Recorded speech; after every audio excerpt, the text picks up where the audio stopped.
And we are back, and I have a very, very special guest today here with me. And I have to admit, I'm a bit nervous, but I'm here with Bob Moesta. If you And live there's no, under a cave and you don't know who Bob is, you will find links in this video description, and you uh, can learn more about him and his books. Bob, thank you so much for being here thank today. you. I'm excited. I'm on I've been on vacation for 4 weeks. I'm still here, and so I have a farm in Wisconsin, and it's on a lake, and my mind is so clear, and I was so excited when we could actually get the time to do this. So you almost have a Likewise. fresh brain to basically you know probe. Well, how can I help? Yeah, I sort of have a very half fresh brain, so I think we're gonna be Yeah. I think fine. we're both in the same place. Yeah, for sure, for sure. So, just to give a bit of the context to the listeners, as you guys probably know by now, if you listen to season one, is that the reason I started this podcast is because I read the book called The End of Average by Todd Rose. But Oh, what you guys don't probably know, you might know actually, because I mentioned it in one episode. You probably don't know that the person that opened my brain for this book was Bob. yeah. I Yeah. was in a very bad place last year, and I was talking to Bob on the phone. I was in the same kitchen I'm recording this right now, looking on the window. And Bob told me to read two books. One of them was Dark Horse, and the other one was The End of Average. And he also told me to take the Clifford Strength Test, which was it just revealed exactly what I thought about myself. But But it gave you language. It gave you language to talk about yourself now, right? Exactly, exactly. And the crazy part, and I want to talk about that later with the Clifford Strength Test. Um, what happened is that when I read The End of Average, it didn't hit me. I mean, it hit me more than when I read Dark Horse. Dark Yep, Horse yep, is more belletristical, yep, so yep. it's a very good storytelling book, and you do identify and you do live you go on that journey with the characters and the people that are in the book. But The End of Average hits you from a scientific perspective. Yes, it So hits you. I listen to it actually. I listen to that book every year. I've been listening to it since it came out. Once a year, every year I listen to it. It's an amazing book. It is. It is. It helps put things in perspective and realize that how artificial everything has been constructed, especially in school, around kind of around the average, and how we've over indexed to what average is or better than average is, and nobody wants to be average. And like, where did all this come from? So we dive so deep into kind of like, where did the average come from and how did it start? And in the end, both of us, I would say, are kind of anomalies, and so we don't feel like we're average for sure, but at the same time we don't feel like we're superstars, right? And so it's part of this is to realize, like, how do we figure that out? And so the real purpose of that book, or the thing that it reminds me about, is the fact is innovation lies in the anomalies, and that the average, where most people are reporting the average, is actually not enough information to know what to do. So I love that book. but tell me, how did you end up finding that book? Like, I know how I found it, but tell me how did you find it then? Oh, so, to be honest, I had Michael Horn, who is a co-author with me on Choosing College, and on my next book or my next book called Hire Your Hire Your Next Job, right? Which is all about trying to help people make progress in their career. And Michael knew Todd, and he recommended that I read the book. And then about two or three chapters into listening to it, I just called Todd Rose and I set an appointment. And he was teaching at Harvard at the time, and I went and saw him. I said, "Can I take you to lunch?" And he said, "Sure." He goes, he knew who Michael was, and through Michael's association, he was able to say, "Sure, I'll take you to lunch."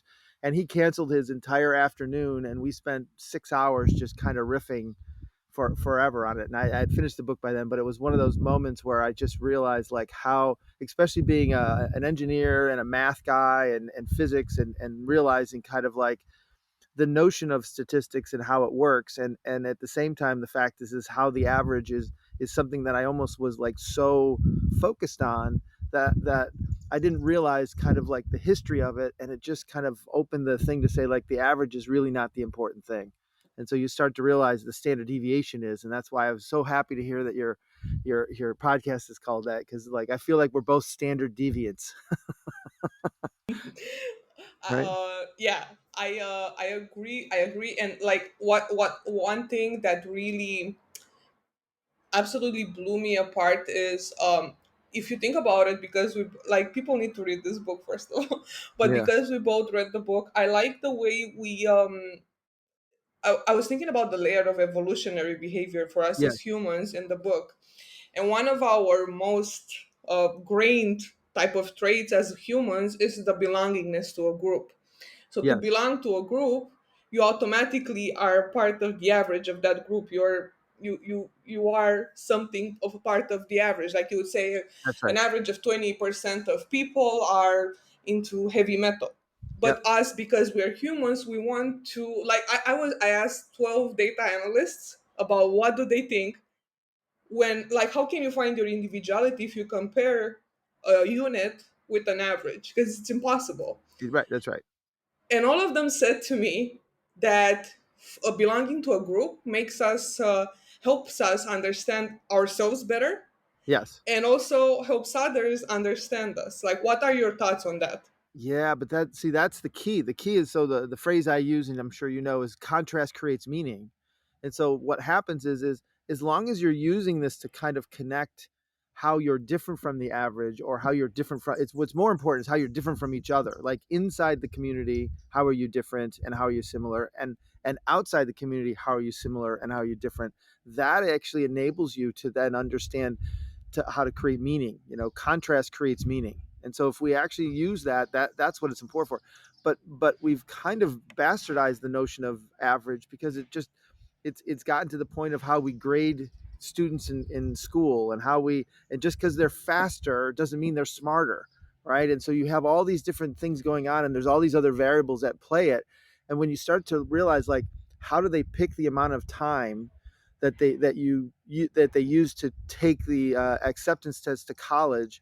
They literally give it to 100 students and they average it and say, all right, here's the time we're going to give you, right? And so it's like, well, wait a second, why is that? It's all based on this notion. It's like the accumulation of averages to get to kind of mediocrity. It's really really interesting when you start to realize how in depth the average is kind of connected in our world and everyday life. So And to take it's it as and to take it a step, a step back, when what you to what you were saying is that right now the way we are teaching children is not for the future. We're yeah. training them for the past, because we are teaching the same curricula for 50, 60 years. Nothing has changed much. And I'm not talking college level, because there is a Yeah, total even difference. but even But elementary school level. Yep, yep, for sure. elementary to high school is the same curricula. Like, I know for sure here in Romania it hasn't changed for 100 years. It's the Yeah, same yeah, things. And these kids that are born today are kids that are digitally native. We are analog people. yep, But people here, like, I'm looking at my 11-year-old who only got a bit of the analog world, but everything for him is online. Like, everything. why should I learn about some Romanian, I don't know, warrior, when I can Google it and I find it all the time? As a digital native, the fact is it's kind of like we're more familiar with the analog side, and so the thing is we had to learn the digital side, but we really it's very hard to empathetically understand what it's like to be pure digital when you came from a base of analog, right? And so this is one of those things where like I think in teaching to me is a very interesting dilemma because at some point in time like there's a difference between how I teach and how people learn, and we've assumed that teaching and learning are the same, almost analogous to each other, and they're completely different. Teaching is about output and learning is about input, and so you start to realize that they're very very different. And the interesting part to me and what was very special for me is that my mom taught me when I was 7 years old how I learned and how I learned differently from everybody else so I could actually figure out how to fit in, right? Because at some point I could not learn the way that everybody else learned because I can't read. And so by learning different ways of how my brain worked and learning the individual part of it, it's the other reason why, at the end of average really resonated with me is that at some point in time, I've always known that I was not average, but I always thought I was below average, and it's not true. I have my own individual strengths, and the moment that I found my strengths and realized that, like the interesting part is that for the first 35 years of my life, basically people kept telling me what I sucked at and just told me to get better at what I sucked at. They never acknowledged what I was strong at and never actually, it's like, that's why we keep you. But here, we need you to work on these things. And the moment that I realized I wasn't going to be able to spell, I've spent almost 30 years, an hour a day for 30 years trying to spell. And I realized it's just not going to do it. And the moment that I finally told my boss that, like, I'm dyslexic, they go like, oh, that makes a lot of sense. How can I help? I'm like, holy crap. Right. And so this is where I come from, that angle of that everybody learns their own way, and part of it is being able to figure out how you learn, and to figure out in building product, you have to actually learn a lot.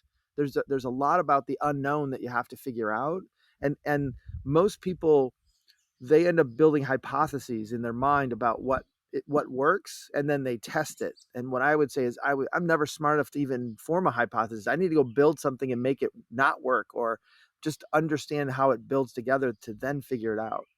And so to me, this whole aspect of learning how we learn is just so critical, and taking the time like you've taken in the last couple of weeks and I've taken in the last couple of weeks to just take a step back, unplug, and just kind of reset your circuit so you can kind of learn again, right? When it comes to learning, I have a very big problem because I do learn very fast and I Yes, get very bored, fast.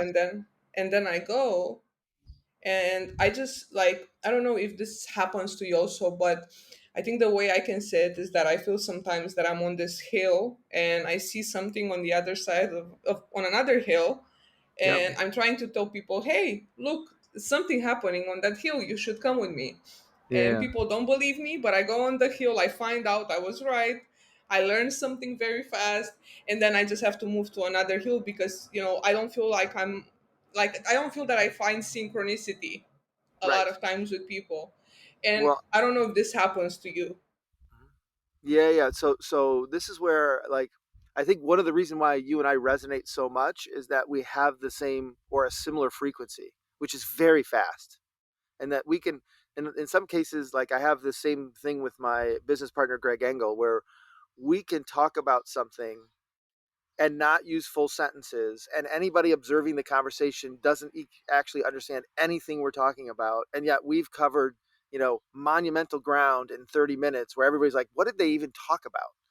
And so I think part of it is to realize that, and the thing that I've learned is I have to adjust my frequency for the audience that I'm, or the team that I'm working with, because sometimes they're more methodical, and I'm okay making mistakes and learning from the mistakes, where most people don't want to make the mistakes, and so they want to know all the answers before they start. And so that to me is one of those things where it's a communication thing, but it's also, I think it's a physiological thing around your brain and how it works.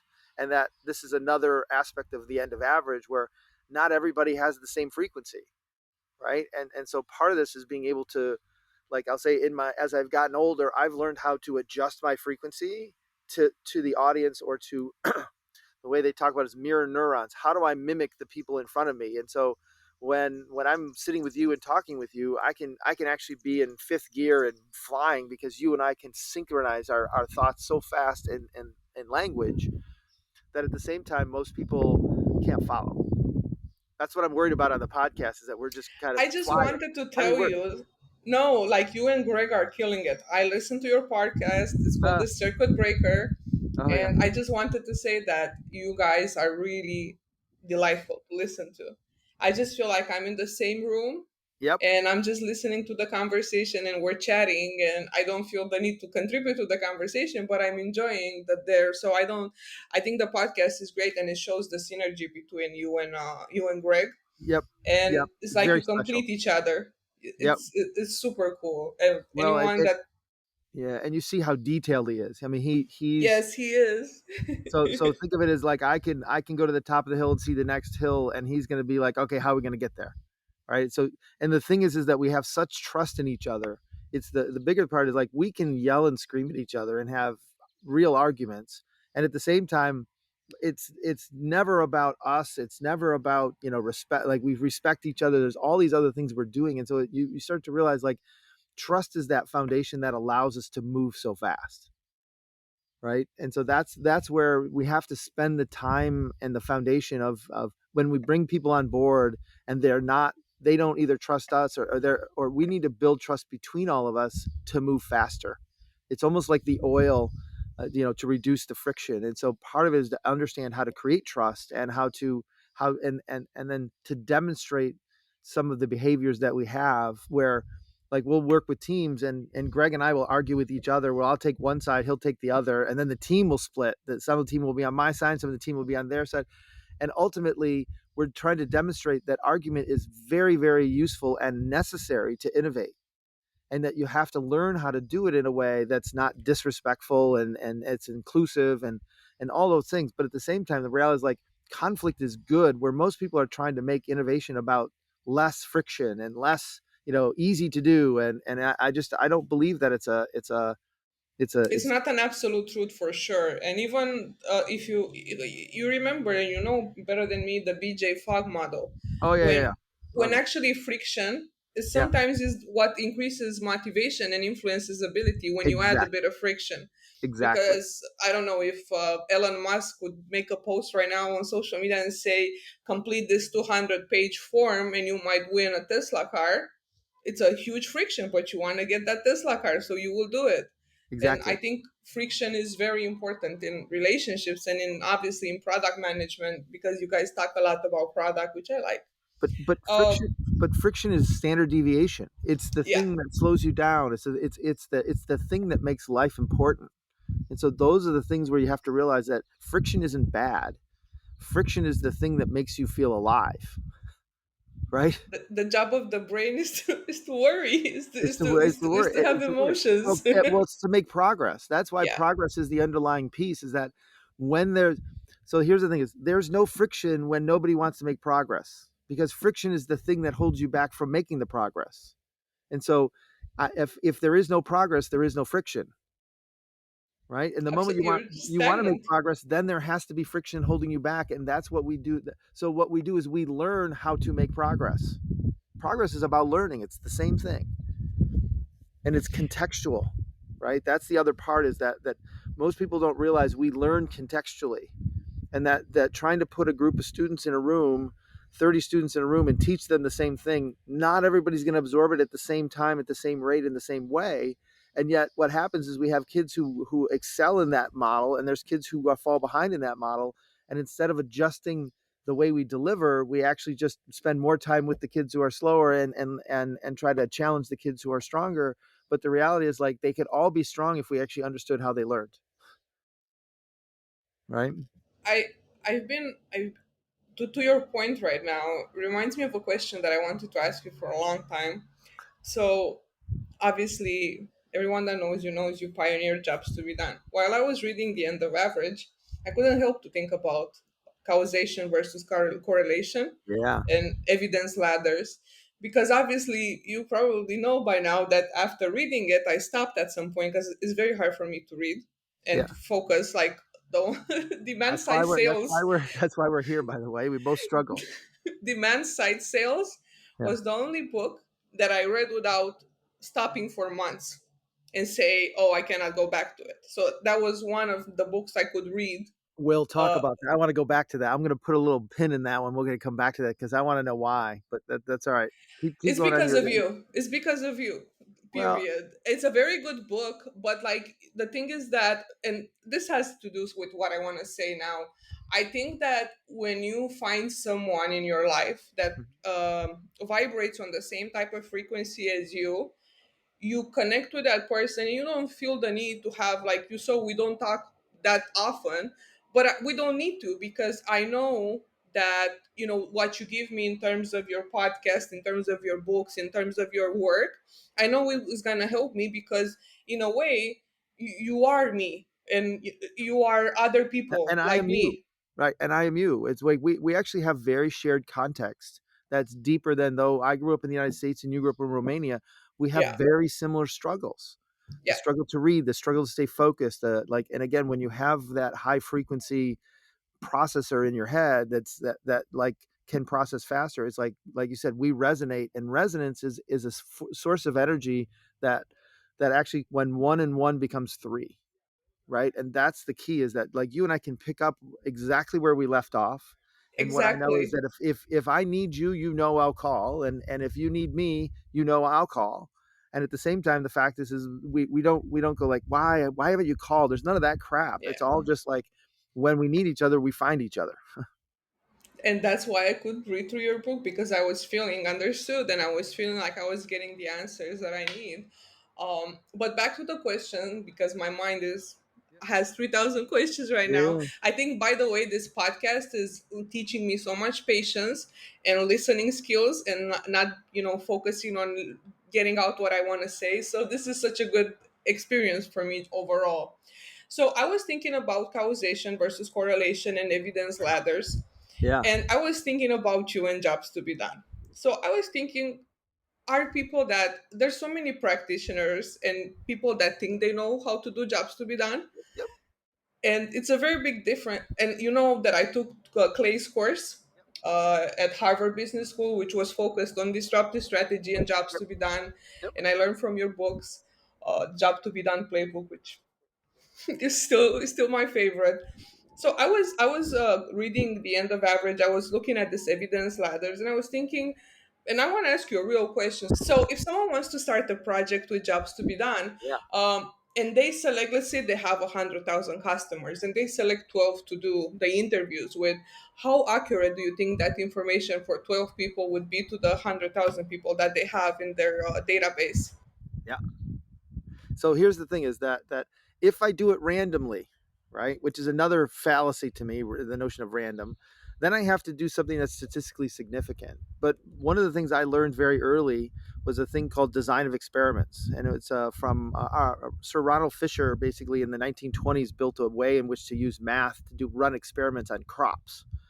And I learned that from Dr. Taguchi. And what he basically said is that, like, when you use what they call a fractional factorial, or a very a limited set of samples in a very large set. So if I have 7 factors at 2 levels, there's 128 possible combinations, but I can actually do it in 8 experiments. So he taught me this way to be way more efficient in how I sample, because as engineers, we can't build all 128 things, but I can build 8 things to learn from them.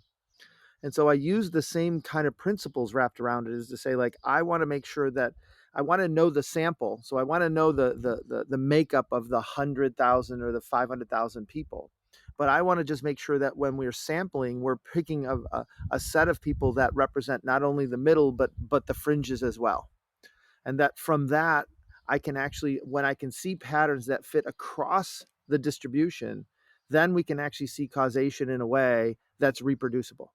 And to be honest, you don't need many things to do that, but it's that notion of, so like, when I had my kids think about college, the things we did is we actually designed an experiment. And what we did is we said, okay, what are the variables that are involved in picking a college? Well, it could be close to home, it could be far away from home, it could be a big school, it could be a small school, it could be a liberal arts school, it could be a technical school, it could be like, and so we came back with kind of a designed experiment, and we went and visited 8 different schools. And out of that, all I asked them was, tell me about 3 things you like and 3 things you hate about each one of these schools.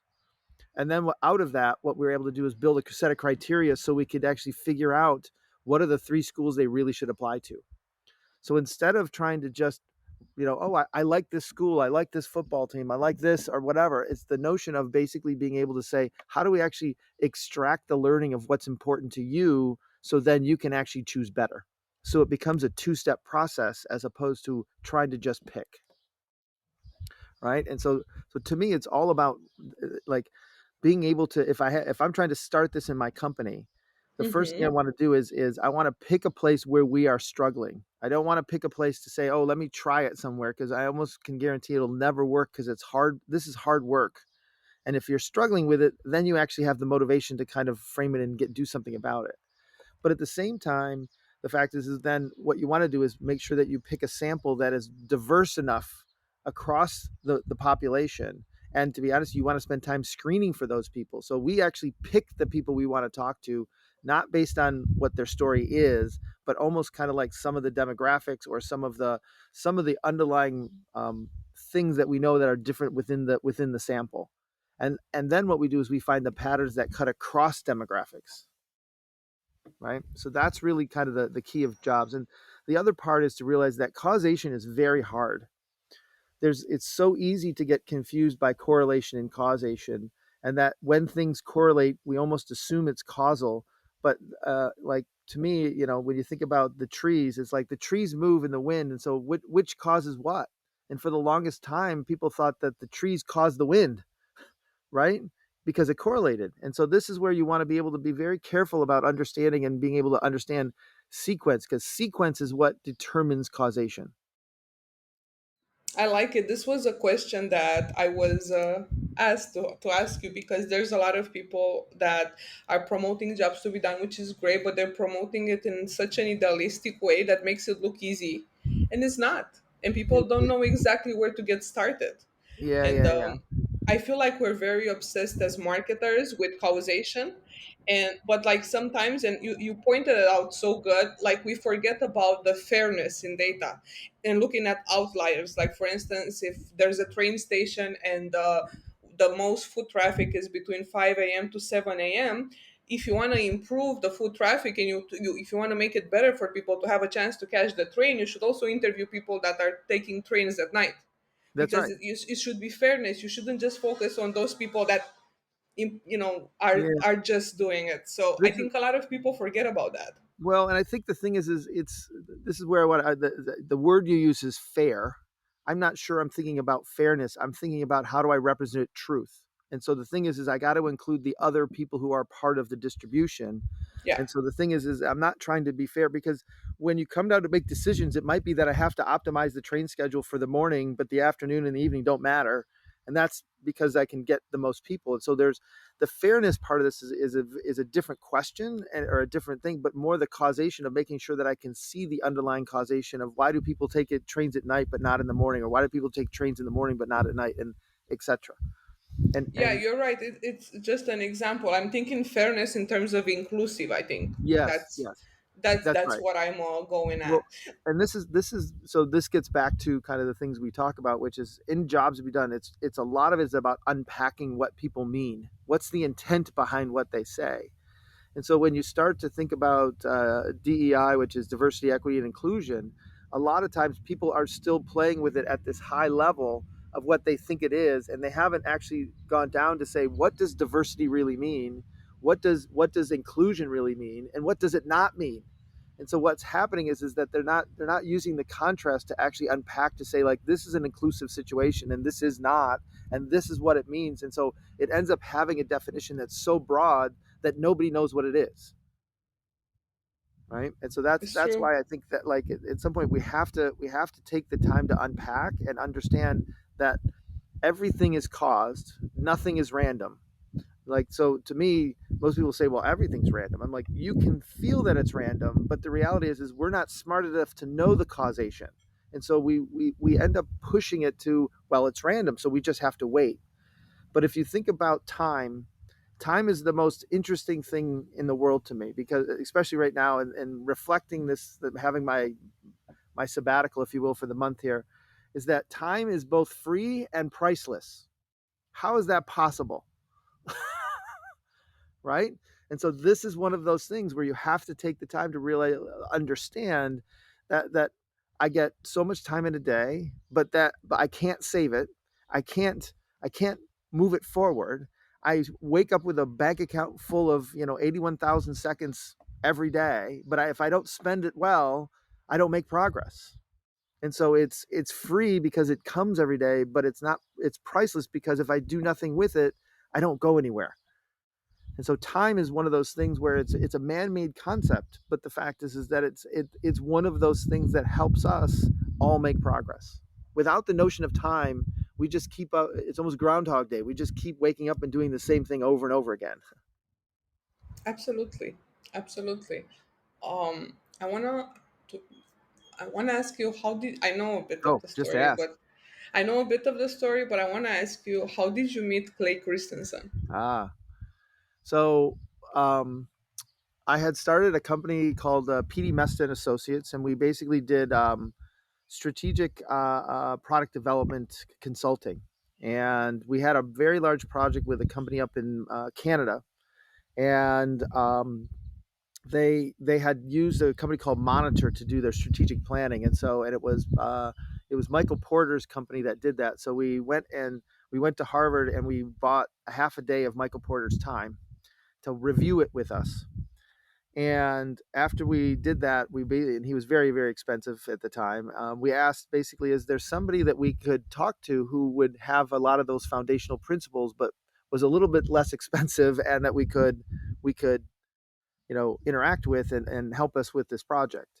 And so they pointed us towards Clay. He was in a different part of the school. But after meeting Clay the first time, the thing is right before I left, I asked Clay, "What can I do to help you?" And Clay looked at me and said, "What?" Like, people always come here and ask, questions that of like how I can help them, but nobody's ever asked me how you can help me. And so I said, "What can I do to help you?" He goes, "Well, I'm doing this research on the innovator's dilemma, or on this basically disruption, right?" And he's like, "I'm looking for people who are struggling because they're getting beaten by the low end of the market." And so I went and found three companies that I worked with that were doing that or having that trouble, and he interviewed them. And so part of this is that's how we became friends. And so I just kept bringing people to Clay, and then Clay and I end up having 4 hours a quarter for 27 years. I think the most interesting part of that is that he started out as almost a teacher, a professor, advisor, and eventually the one-on-one sessions were more like mentoring, if you will. And at some point, he turned to me and said, "We're peers now." And the moment that we became peers, or he acknowledged that we were peers, and I would never say we were peers, but he acknowledged it. Like, we both started to grow together, and so we went from this mentor-mentee relationship to basically a peer relationship that allowed us to kind of blossom. I wrote about this in Harvard Business Review's blog post. There's one, if you say get the mentoring equation right. I wrote a blog post around that with Whitney Johnson, and it's pretty interesting, and it's coming back because now as I become now I could. I'm not the mentee anymore. I'm the mentor. It's like all of a sudden I look back on that article, which is probably 10, 12, 14 years old. It's like I now have to live it the other way, right? It's very interesting. So, but I have like, to unearth that article and share it as well. I need to yeah, read it. it's very good. And again, if you realize, because I can't write, I always had to find people to write with, and Whitney was amazing to write with on this one. It's one of the early, I think it's one of the earliest versions of the forces of progress that I kind of made public, because for the most part, I did a lot of the stuff I just did it. I didn't tell people I did it. That's how I worked. So it was very interesting. So. You were telling me that Clay used to have a sign on his door that was saying Oh "Anomaly is yeah. welcome," right? Yeah, I actually have it on my desktop here. Let's see if I can find it. Hold on. Bang. I don't think you can share the screen using Zencaster, but you No, can. no. But I have it. It says anomalies wanted, and it's phenomenal. It's. I'll make sure I send you a. I'll send you a Yeah, picture yeah. of So it. I can put it Yeah, as but a it was standing thumbnail. out, and that was the thing is to be honest, the first time I met Clay, that sign was outside his door, and it was one of those things where I just kind of went like, okay, this guy, I get this. This guy must get. Like I was almost anticipating like this guy's gonna get me. So, but he was a gentle giant. I mean, he was 6'10", so he's very tall, and it's the kind of person when you go to shake their hand, your hand kind of disappears, and you're like, holy moly, that person's big. And but the kindest, gentlest giant you've ever met. Yeah, when I took his course, he just I have no words. Like he transmits that kindness and Mhm. generosity so well that it's insane. I everyone that wants to take to get a piece of Clay, they should definitely take the course about disruptive strategy. That course, I know it sounds cliche, but it did change the way I think and rewired the way I think. Yeah, and Yeah, that's, by the way, that's the reason for the name of the company is that we help rewire people's brains, right? Get it them to did. It think a was little one bit of different. those moments that changed things for me because it put them into the right context, and I didn't have the right context before I thought I did. Yep. But when there's so many questions through the course that you are Yes. asked, Yes. and then they keep a log of all your answers, and then I was like, wow, I'm really contradicting myself. Why am I doing this? Right. So going deeper to the rabbit hole, I realized that I was not. It was two You're not contexts that I clear. was leaving. Yeah, it was the context of the job, and then it was my own context. So I had to, separate and just try to understand my own context to be able to function. So yeah, that the disruptive strategy course, I think it's also like what's going on right now in the market with all these layoffs and all the changes and all this, the recession. I think this low end disruption is happening right now so Right. much, and I see so many companies playing the low end disruption, and I always wonder Well, if they do this deliberately or not. I the thing is so the way, again, I think of frequencies, and I think of that there are patterns and frequencies, and that at some point when you get too big you have to get small. And like there's a around the corner from my farm here we have a pond, and the pond, in the spring is very clear, and then it gets a bunch of lily pads, and then it actually uses all the nutrients in the pond, and then it all dies out, and then it all comes back. And it's this notion that it has this natural cycle of how things grow, and that at some point when things grow they grow too much, that they actually have to die and come back. And so it's just a constant reminder of a like that I think it's more of a natural thing than it is an induced thing. I think the other thing to realize is that like most people are afraid of recession, and I think of recession as the place where most new innovations actually start to come to root, because people, when they get laid off, they become entrepreneurs. They figure out other ways to add value. And so if you look at 2000, 2007, like though the the dip was low, the fact is if you look at the companies that had come out of 2007 and 2000, you'd be like, Basecamp basically came out of basically started in 2004, right after the dot-com kind of bust. And it was the whole notion of they learned so much, and that people couldn't afford certain things, and that ultimately their project management software or their communications software basically took off because it was geared towards the low end of the market. And so I think all of those kinds of things happen. And so as most people kind of look at bad things and become afraid of them, I for some reason I've programmed my head to say, well, ever there's bad things, there's good things in it.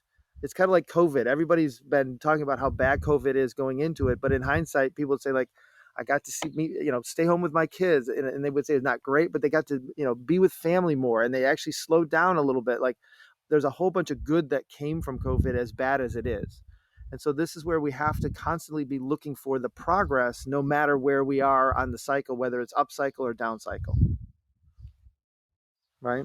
It's true, and for the viewers that are watching and seeing me being so quiet is just because I'm taking it in what Bob is saying. Usually I'm very chatty, but like for me, this is like one of those conversations of mentor mentee, and it's like one of those moments when I'm just actually taken in and being able to embrace the information. So I have But wait, a wait, wait, few. wait. I don't want to pass that up because I want to fix that. We're not mentor mentee anymore. We're peers. We're not, Bob. We We're so are. So not. this is the thing you need to get through your head, is that you are very, very special, and you have so that your gift of being able to see the next three mountains that nobody can see is a gift. And that's what I want to be able to help with. And Don't we make do me that cry on together. this We recording, don't do Bob. that as a mentor mentee anymore. We do that as peers.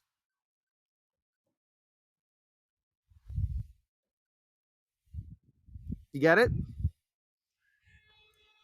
I, yeah.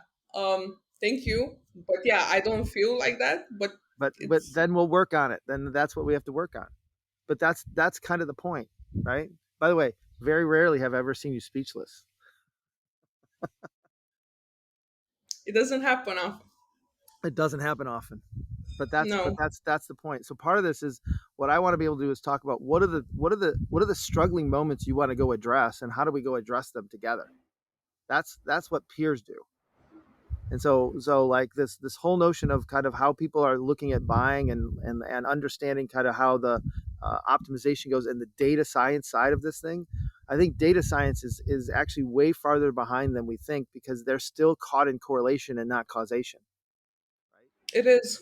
And so the like you made a statement earlier that as marketers we're obsessed with causation, and that stuck out to me because my experience is most marketers are not obsessed with causation. They believe in hope, and they believe in impression, and they believe that correlation is causation, and that when you try That's to what that was the point I was trying to make. They are obsessed with causation, but they're confusing it with correlation so much exactly. because they don't. There's no distinction between the terms. All the tools that are used, there's tools for everything in marketing right now, and I feel like because we want so badly to be effective in our jobs, I just think we just hang on to the smallest little crumbs that we have, and we're calling it causation and just trying to do our jobs, I think.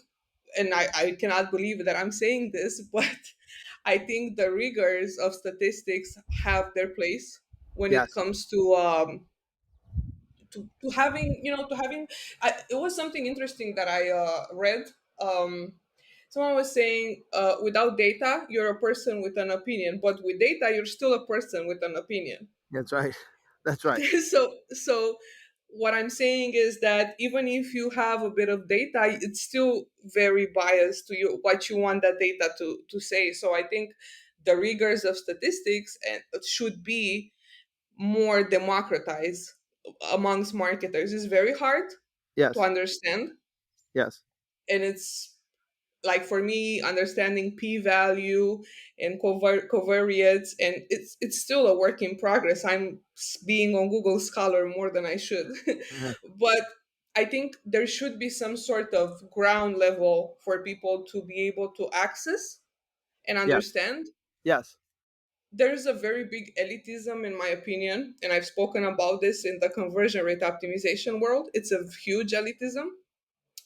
Where I feel the most this deviation, standard deviation thing should exist, Yes. because people are, and it's I understand why people have these elitist views and eminent views about how things should be done, but at the same time it's very hard for people to come with something new if that type of behavior is not rewarded, to have a different approach or a different opinion. So I think this is something that stops people from learning more about statistics, and they're just taking how Well, fast I think causation. I think a lot of times they and I would say I'm guilty of this as well, is where you use statistics to kind of outmaneuver somebody else who's not as knowledgeable and say, well, I have statistics to do that, and then it's almost like they back down, and so statistics becomes the way in which to kind of get your way if you can have statistics around it. But the interesting part to me is like when I started with Jobs Beyond, it was about hypothesis building, like. So Dr. Taguchi had would say all the time, there's way more unknown than there is known. Just like in the universe, there's just way more unknown, and that it's almost foolish to think that we know. And so that knowledge is actually contextual, and knowledge is actually in the moment of time and space. And that though what I might have known yesterday might not be true today, and our assumption that what was true yesterday is true today, like that's where statistics can actually help us understand kind of um, truth through time and space, right? But most truth does not happen in time and space, right? And so we have to actually understand how to read the contextual pieces around it. And so Jobs to me was about, people go like, well, what's your hypothesis? I'm like, I have no idea. I'm going to go do some interviews to figure out and form some hypotheses. So I always thought of Jobs to be done as hypothesis building research, that then I could go do hypothesis proving research.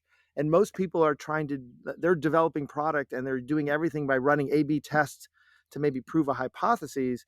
But the reality is that at some point in time, they're not taking a big enough view. And so it's like, well, if I turn this thing yellow, what happens?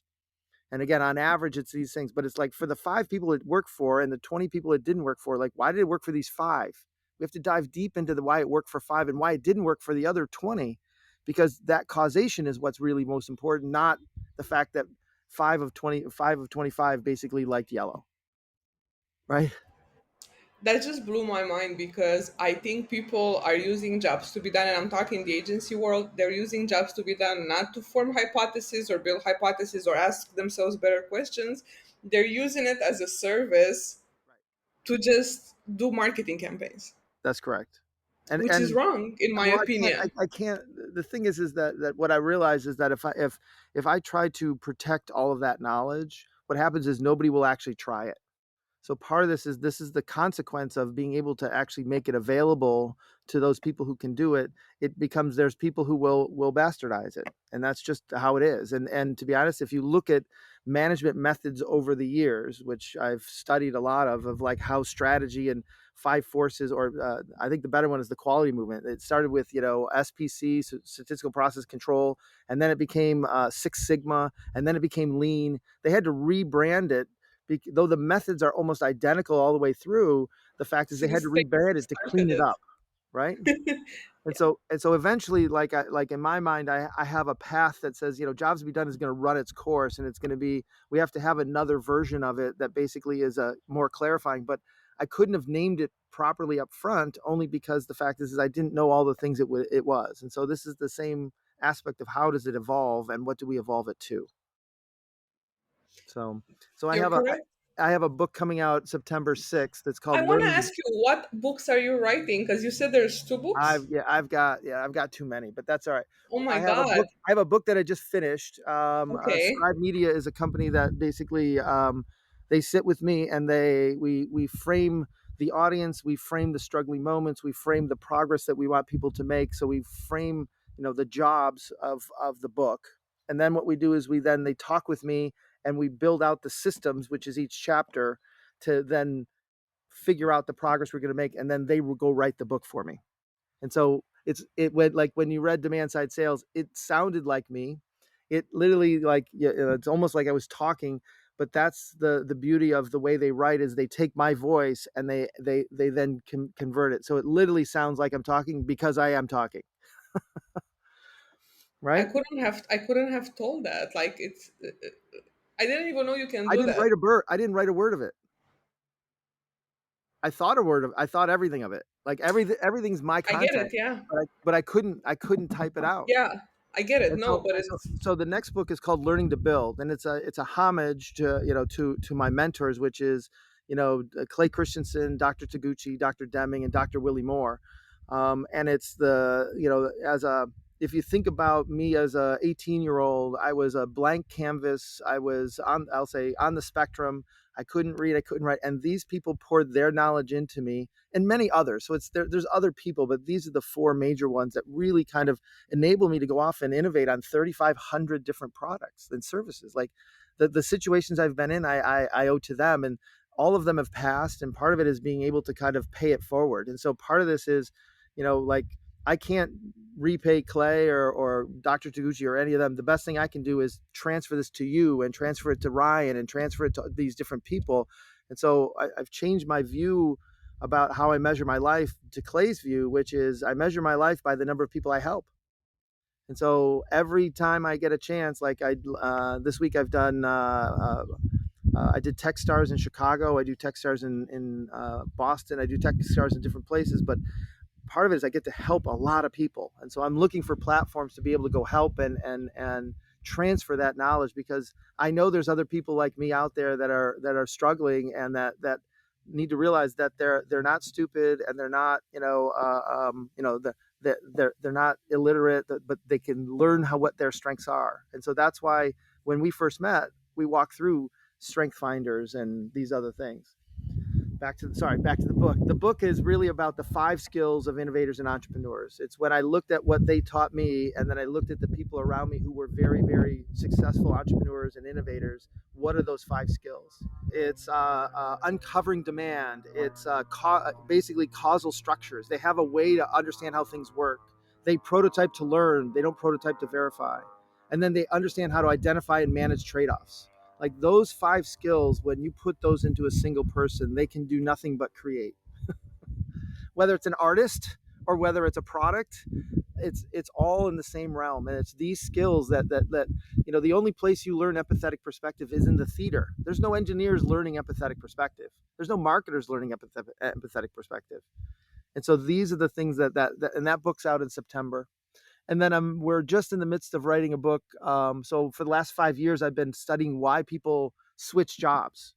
What causes you to leave one company to go to another company? right? And ultimately, I have over 250 interviews. I've helped over 1,000 people, and we've built a process around it. And I'm writing the book with Michael Horn and Ethan Bernstein, he's a professor at the Harvard Business School in organizational behavior, to help people understand that employees hire companies more than companies hire employees. And if we understand that, the best thing you can do as an employee is understand the progress you want to make and why now, so you can figure it out. And that book will be out in 2023. I'm excited about both of them, and you helped me as well with when I was in the.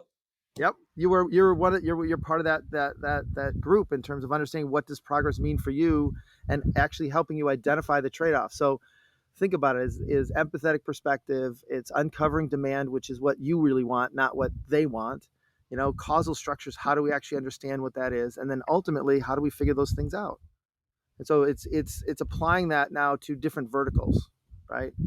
I've been doing research now for almost 11 years on religion, which is basically what causes people to switch religions, to understand it started out as the job that God does, but it's really the job that religion does, which is a sense of community. It's a sense of the end. There's a whole bunch of things. And as we start to pull that apart, it will help people understand that most religions are way more similar than different, and that the progress that people seek is actually very similar, no matter what religion.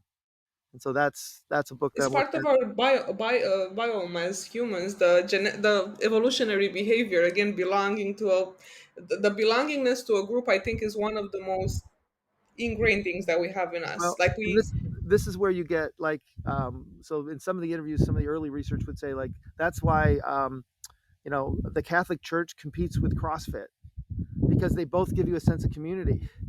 But what do you do when somebody dies? What do you do when you want to get married? What do you want to do when you like want to make a commitment? You don't go to CrossFit. And so all of a sudden you start to realize that it all falls into Clay's premise of that it's somebody when a very large organization does a lot of different things, does a lot of different jobs, people will come in and eat it out from the ankles. And so what happens is these very strong religions have basically been reduced because everybody's finding other ways in which to get them done in different ways. And so this is where you don't like we think that one religion is like Judaism is a competitor to Catholicism, to Muslim, but the reality is like you know CrossFit and Soul Cycle are actually more of a competitor than the other religions, right? That that, that I'm that's laughing. that's the cool part is you start to see the real competition. Like so in the demand side sales, we talk about this notion of supply side and demand side, right? And the supply side is where we say, well, all religions compete with each other, and like if we talk about software, this software competes with those, but when you see the competition from the demand side, it's not that one religion competes with another. It's that CrossFit's a competitor, or the competitor to QuickBooks is hiring somebody, right? And so you start to Compensating realize. behaviors. Exactly. And so this is the compensating and workaround behaviors that you have to actually see, because we're trying to actually, the competition that most people are talking about is the finance, I call it the church of finance, but it's the finance view of like, what's the business model? How do they make money? What are their margins? And how do we compare their earnings to our earnings so we can compare? But that's all supply side. That has nothing to do about creating value from the demand side, right? And so one of the things I talk about in this book is that there's really two sides of value. There's the supply side value, which is profit. How do we actually deliver value to consumers? The other side is that there's value in terms of how do I make progress for somebody. And the aspect is, if I can understand the value that somebody was willing to pay me to help them make progress, and then I can deliver it for less than what they're willing to pay me for, that's how I make profit. But most people focus on controlling costs as opposed to understanding how to add value to the consumer. And so it's a two-sided equation, and it's one of those words, value, which everybody can agree on, but actually nobody knows what they're talking about. Exactly. It's like value. Oh, my bad, my That's headphones. all right. It's always like value is key, value is vital, is essential, is crucial. Okay, but what the fuck is value? Exactly. Like, what are you What does it talking mean? about? And this is where where when you do these interviews, you start to realize they're like, well, I really valued this, and then you're like, okay, here it comes, and they start to articulate like the causation behind it, the sequence of it, all these things, and you're like, this is what value means here, and they're like, yeah, but that's too general or too specific, and I'm like, Yeah, but when you can see the pattern of that definition of value, now you actually have a nugget that is really a true insight. An insight to me is not an observation, and it's not something new. An insight is a causal mechanism that we can use to predict or to see the future. And most people are confusing an insight with something new that they never heard before. And that's where a lot of times most people will look at us and go, "Well, I didn't hear anything new." And then we come back with the analysis and show them, and they're like, "Wow, this is new." I'm like, "Yeah, like you've been hearing it all, but you've been mashing it together and averaging it all and saying like, what are the common themes across all these people?" And what we're saying is like, no, what if every person has their own path and we see where the paths overlap? And when we see where the paths overlap, that's where the jobs are. So I think of jobs as pathways of progress as opposed to just states, right? One thing that I will take from you today, and I'm gonna implement ASAP, is to use jobs to build hypotheses for some experiments that I wanted to do. Well, and the interesting part is that in my early days, the people who had the ideas, because they could throw so much against the wall, like I couldn't do it because like I couldn't connect the dots. Spaghetti. It's spaghetti, and to be honest, and they would win, and they'd be a good idea, and I can't argue with the process, but it seems so inefficient, and it seems so, in my case, random. Like I couldn't understand why how they got to it, and so I had no idea how to do it, and so I had to come up with my own way, right? And so a lot of the stuff that I've done is really just the hacks because of my disability. And so I always think the way that I think about this next book on careers is everybody has a superpower. Everybody. And what happens is most of the time nobody actually articulates our superpower. They just articulate what we're bad at and tell us to get better at it.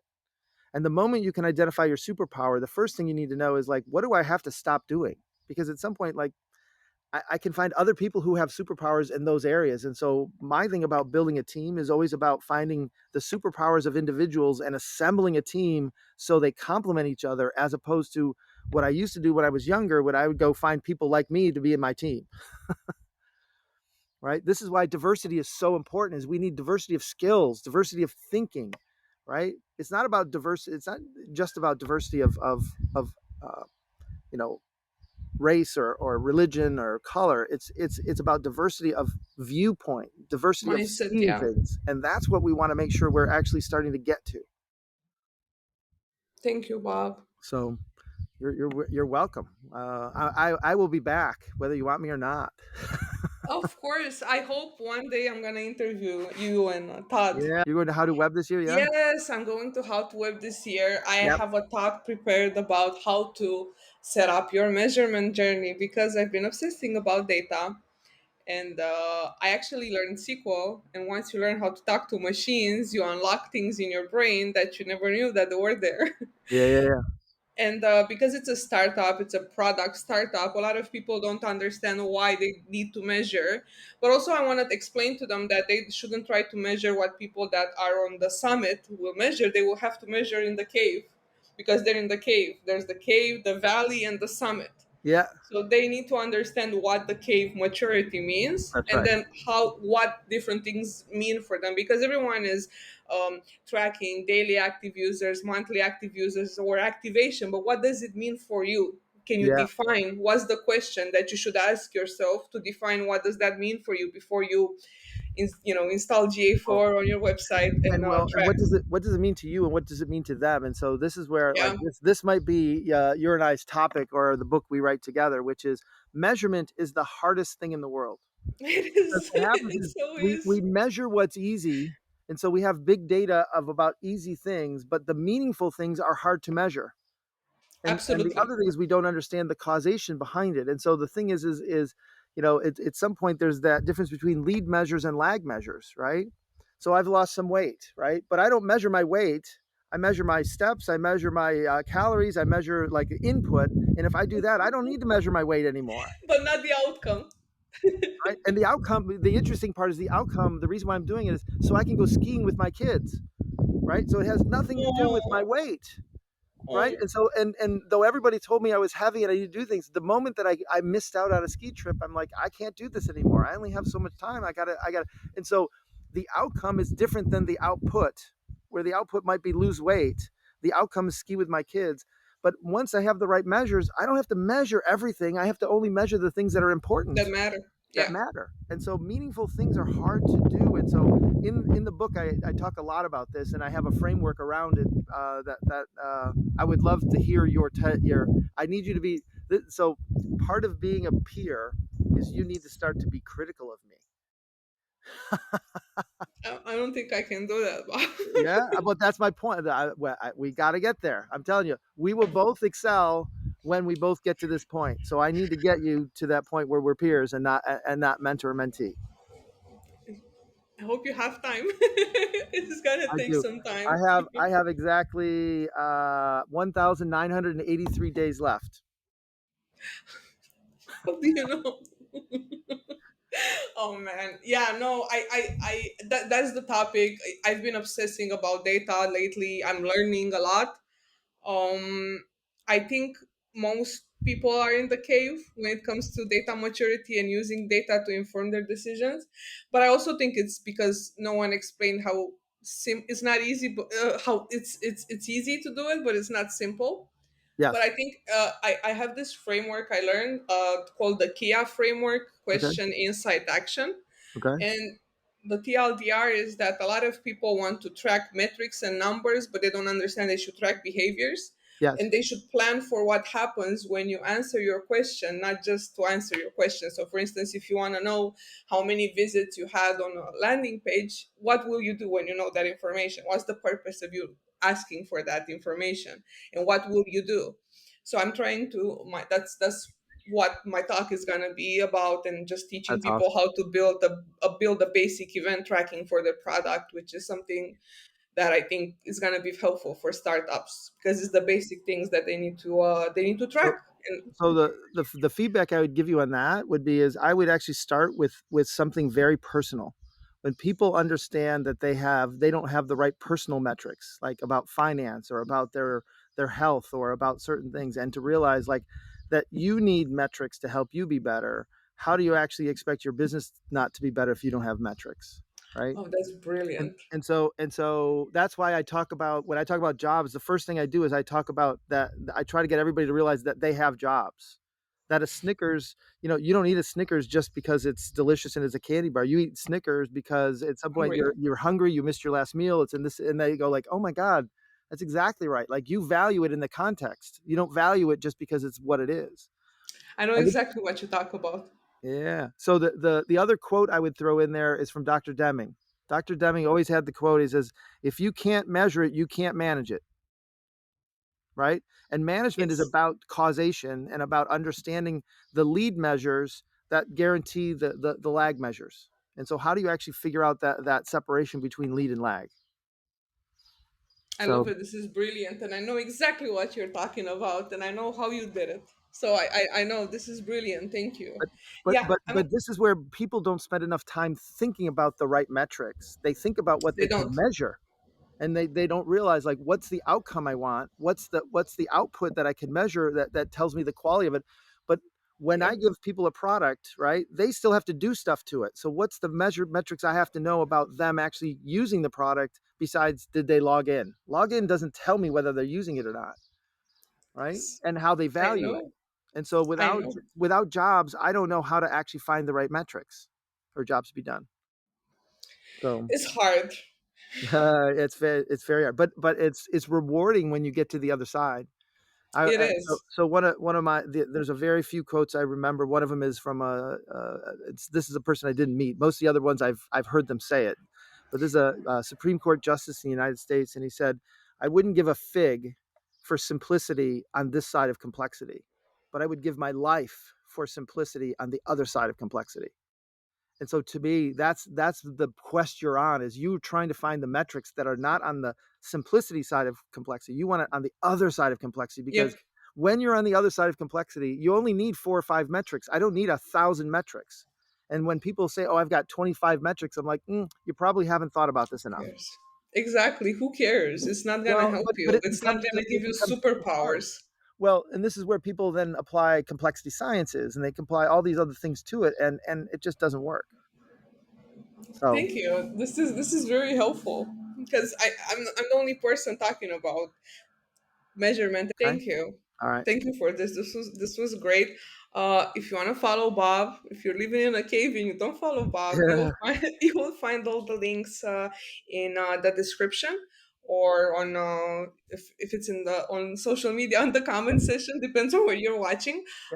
Bob, where can people find out first about when your book comes? Would it be your LinkedIn?